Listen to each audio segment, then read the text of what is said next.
भगवान का इतना प्रेम कैसे हो गया? आखिर ताम्र का पात्र ही भगवान को प्रीत क्यों? 33 कोटि देवता को तांबे का बर्तन ही क्यों अच्छा लगता है? स्टील क्यों नहीं अच्छा लगता? सोना क्यों नहीं अच्छा लगता? चांदी क्यों नहीं अच्छी लगती? कांसा क्यों नहीं अच्छा लगता? पीतल क्यों नहीं अच्छा लगता? उनको सोना ही क्यों भाता? उसको तांबा ही क्यों भाता? तांबे की मूलता क्या है? और ये प्रश्न केवल एक नहीं है, ये प्रश्न कई लोगों का कि भगवान को तांबे का लोटा, तांबे का पात्र, तांबे का बर्तन, शिव को, राम को, कृष्ण को, भगवान को।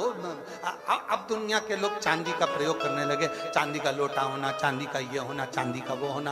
अब थोड़ा सा अपना अपना भाव है, हम बोलेंगे तो लोगों को थोड़ी काली मिर्ची लग जाती है, इसलिए हम बोलते हैं।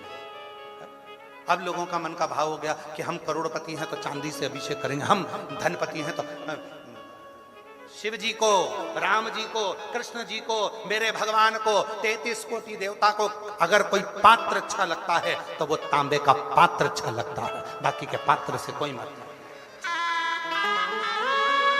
और वो भी क्यों लगता है? किस लिए लगता है?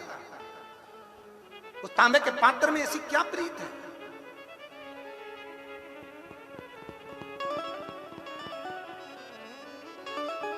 उसमें ऐसी क्या प्रीति आ गई? तो उसका भी वर्णन हमारे यहाँ शिव महापुराण में, और अगर शिव पुराण में नहीं पढ़ सकते तो वराह पुराण, और वराह पुराण गीता प्रेस गोरखपुर के लिए कराना, और वराह पुराण में उसका अध्ययन करिएगा, वराह पुराण में उसको पढ़िएगा। पृष्ठ संख्या 227, अध्याय 129,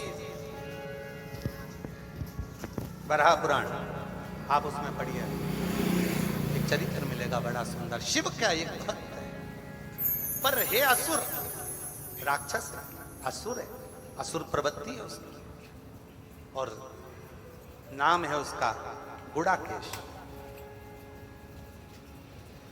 उसका नाम है गुड़ाकेश, और वो गुड़ाकेश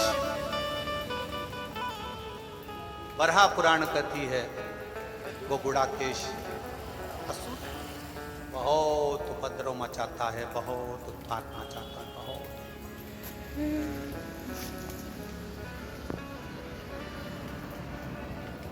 थोड़ा ध्यान दीजिए, चांदी के बर्तन से अगर आप पूजन कर रहे हो तो चांदी के बर्तन को सिद्ध करना पड़ेगा। सोने के बर्तन से अगर आप पूजन कर रहे हो तो सोने के बर्तन को सिद्ध करना पड़ेगा। स्टील के बर्तन से आप पूजन कर रहे हो तो स्टील के बर्तन को सिद्ध करना पड़ेगा। केवल एक पात्र होता है तांबा, जिस पात्र को सिद्ध नहीं करना पड़ता वो अपने आप सिद्ध रहता है।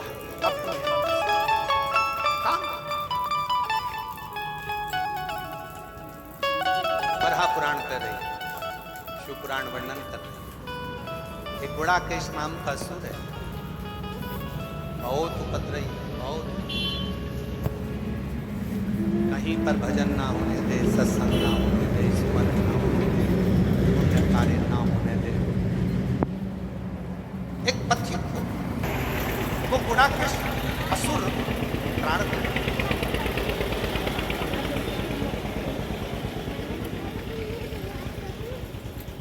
बहुत ताड़ दे। वो गुड़ाकेश असुर जब बार बार तार दे रहा था तो वहीं से उसी समय पर नंदी का निकलना हुआ, नंदी का।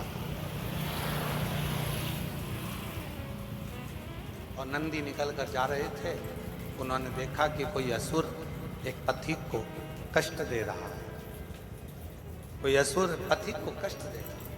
नंदी रुक गए, और नंदी ने रुक कर कहा, भाई तुम कौन हो? वो असुर हंसा, हंसकर कहा कि मैं गुड़ाकेश असुर हूं, जाओ यहां से, नहीं तो तुम्हें भी त्राड़ देना प्रारंभ कर दूंगा, कष्ट देना प्रारंभ कर दूंगा। नंदी थोड़ा मुस्कुराए और कहा, हे भाई तू इनको क्यों कष्ट, इस पति को क्या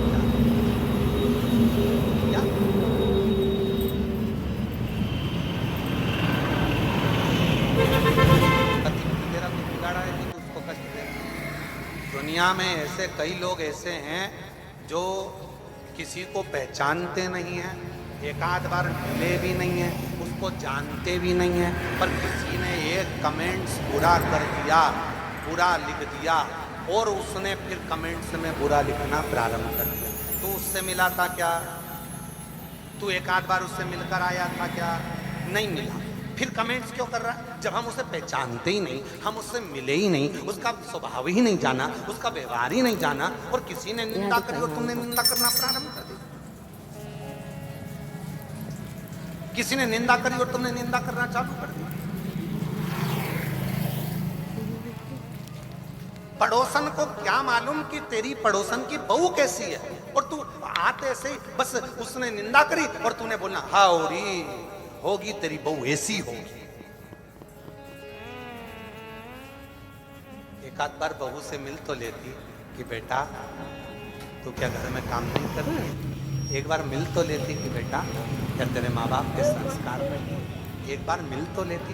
पर सास ने कह दिया कि बहू बुरी है, तुमने मान लिया कि बहू बुरी है। ऐसे ही संसार में कई लोग हैं जो कह देते हैं वो बुरा है, तो लोगों ने मान लिया हो सकता है वो महाराज ऐसा ही हो सकता है वो व्यक्ति वैसा ही हो सकता है वो व्यक्ति बुरा ही हो सकता है वो बहू बुरी हो सकता है वो सास बुरी हो।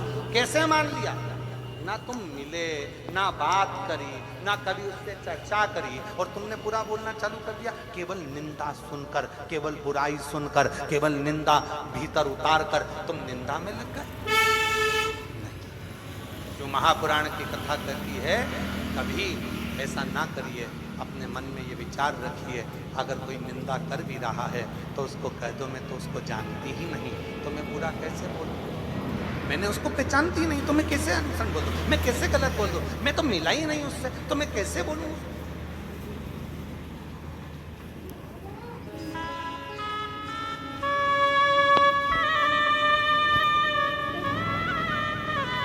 एक बात बोले हम आप लोगों को, सबसे अच्छा काम अगर किसी का लगता है तो हमको तो हमारा लगता है। क्यों?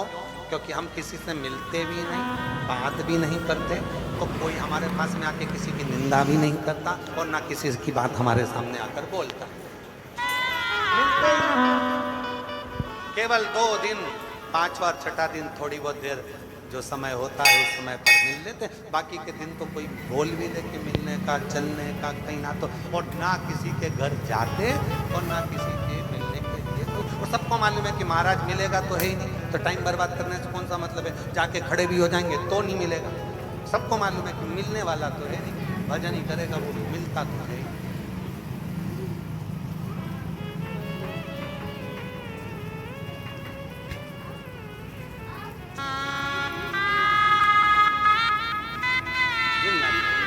अभी हम बोलेंगे तो आप लोग कहोगे कि गुरु जी ऐसा बोलते। सूरत में कथा थी, सूरत को डायमंड नगरी कहते हैं, हीरे की। अब हम क्या बोले? एक भगत आए, कहा आशीष भैया को ऐसा ऐसा है और ऐसा ऐसा क्रम है, गुरु जी को बोलो ना 5 मिनट आए। डायमंड नगरी थी। हमने कहा आशीष उनको बोलो एक डायमंड हमारे पास है, हमारा कोबरेश्वर एक डायमंड है, वो इनको हीरा है, उसके आगे सारे हीरे फीके। ये वो हीरा है जो रोता हुआ, जो जिस कामना से कथा के पंडाल में आकर बैठता है और मेरे शिव की शरणागति में बैठकर जो मांग लेता है, दुनिया क्या देगी? वो देवनी जो महादेव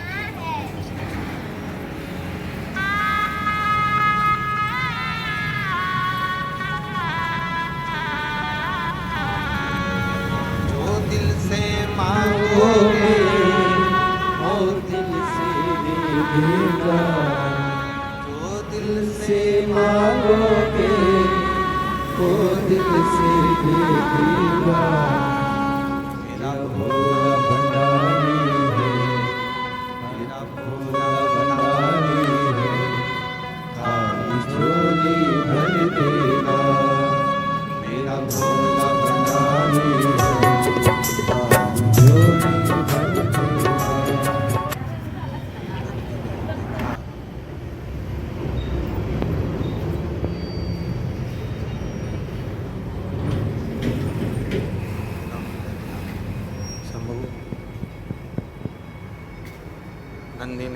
देखा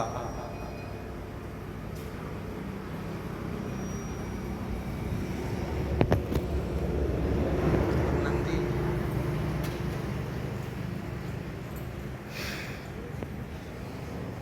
गुड़ाकेश असुर को रोकता,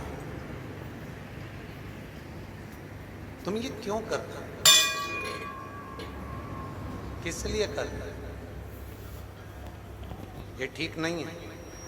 किसी को कष्ट देकर आप जिंदगी में कभी सुखी नहीं रह सकते।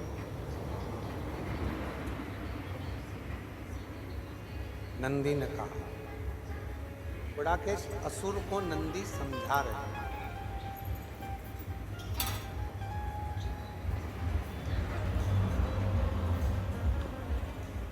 गुड़ाकेश असुर को नंदी समझाने का प्रयास कर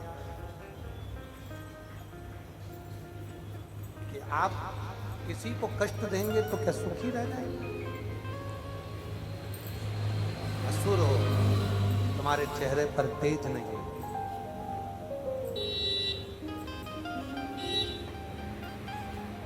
यदि शरीर में तेज बढ़ता है तो कुछ अच्छा करने से, कुछ सत्कर्म करने से शरीर में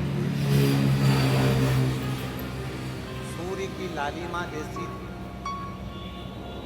शरीर में चमक चाहते हो तो कुछ अच्छा कर्म श्रेष्ठ कर्म। और जब व्यक्ति अच्छा कर्म करेगा तो उसका चेहरा, हम फिर निवेदन करेंगे, क्रीम की चमक कुछ महीनों की रहती है, ब्यूटी पार्लर की चमक कुछ घंटों की रहती है, और अच्छे कर्म की चमक मरते दम तक रहती है।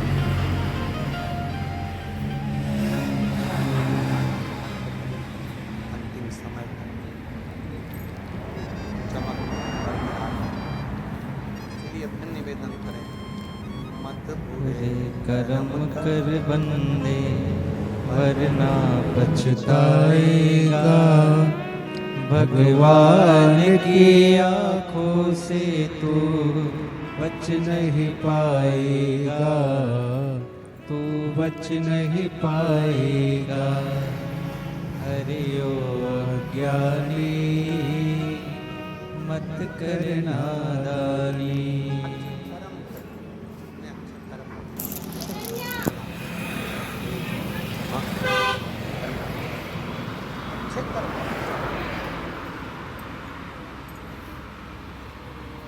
कथा चल रही है कि तांबा का बर्तन, तांबे का लोटा भगवान को क्यों, तांबे का पात्र भगवान को गुड़ाकेश, तुम सूर्य की लालिमा जैसी लालिमा। एक बात बहुत सुंदर है, ध्यान दीजिएगा। कभी मौका लगे और गुणाकेश ने ये विचार कर लिया कि अब कभी मौका लगे आपके पास में, किसी के शरीर में गांठ पड़ गई, गठान हो गई हो, शरीर के किसी भी अंग में अगर गांठ पड़ी है और उसका जांच करवाने का डॉक्टर ने बोला है और जांच करवाने के लिए आप जा रहे हैं, शिव नाम का जप, बेले का फल, बेलपत्री का जो फल होता है वो फल सूख गया हो, जिसको हमारे यहाँ नवरात्रि का यज्ञ होता है या शिव जी का यज्ञ होता है या अन्य यज्ञ होते हैं, तो बेल के फल की आहुति भी दी जाती है। शिव तो भोले, बेले का फल जो सूख गया, सूखा हुआ फल जलाकर उसको भी दर्शन, उसकी भस्म तैयार, अगर भगवान शंकर को भजता है, उस भस्म को पीपल के पत्ते पर रखकर पिपलेश्वर महादेव का नाम लेते, कौन से महादेव? पिपलेश्वर महादेव का नाम लेकर बेलपत्री के वृक्ष के नीचे रख लेना, और पिपलेश्वर महादेव का ही नाम लेकर बाबा देवादिदेव महादेव से विनती कर कर जो रोग है और गठान कितनी है, उस गठान की जांच कराने जा रहे हैं, ये भाव वर्णन कर कर को दर्शन दे रहे हैं। गंधर्व को दर्शन दे रहे हैं, अप्सरा शिव को मंदिर दर्शन दे पर रहे हैं, उसको सबको थोड़ी दर्शन सी दे देर रहे हैं। रखकर पिपलेश्वर महादेव का स्मरण कर उसको लेकर आइए और उस गठान वाली जगह पर उस भस्म को लगाकर फिर आप जांच के लिए जाइए। मेरा देव अधिदेव महादेव चाहेगा तो जिंदगी में कभी बड़ी बीमारी नहीं। धीरे धीरे धीरे धीरे रोग उस गठान वाली जगह पर अगर पिपलेश्वर महादेव से भस्म भी शंकर के नाम से पिपलेश्वर महादेव के नाम से लगाई जाए तो गांठ भी धीरे धीरे गलना प्रारंभ हो जाए। गुणाकेश पिपलेश्वर सामने भगवान शंकर कौन है? पिपलेश्वर महादेव एक छोटे से पिपलाद वाले का रूप रखकर आ पिता के जाने के बाद, माता के जाने के बाद पीपल की कोटर के अंदर पल पोस कर बड़ा होता है और पीपल के फल खाकर बड़ा होता है। शंकर भगवान ने एक पीपल की कोटर में रखकर पिपलाद को बड़ा कर दिया था, तो पिपलाद ने शंकर भगवान का भजन कर कर शिव को प्राप्त करा। तो शंकर भगवान ने जब पिपलाद को दर्शन दिया था तो पिपलेश्वर महादेव शिवजी का नाम हुआ। पिपलाद ने कहा था, भोलेनाथ मेरे दुख की घड़ी में आप खड़े हुए हो और मुझे सुख का भान कराया है। जब व्यक्ति के जीवन में बहुत भारी रोग हो और बहुत तकलीफ में हो तो मेरा पिपलेश्वर महादेव उसके हर क्षण सामने खड़ा हो, तो वो पिपलेश्वर महादेव के रूप में खड़ा हो।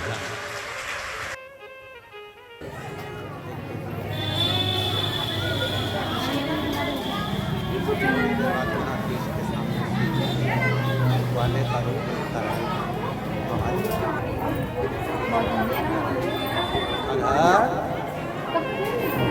ऐसे हवाई लगाई बड़ा देश नेत्र खोला, नेत्र खोल कर मैं जब शिव जी की साधना कर रहा हूँ, मैं जब शंकर भगवान की आराधना कर रहा हूँ, मैं शिव तत्व में जब डूबा हुआ हूँ, शिव की साधना में लगा हूँ, तो तूने मेरी साधना को तोड़ा।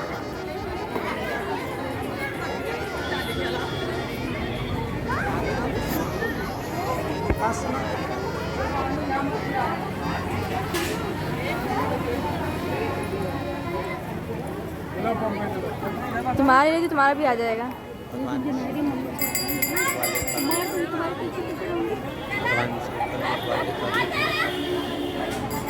शंकर ने कहा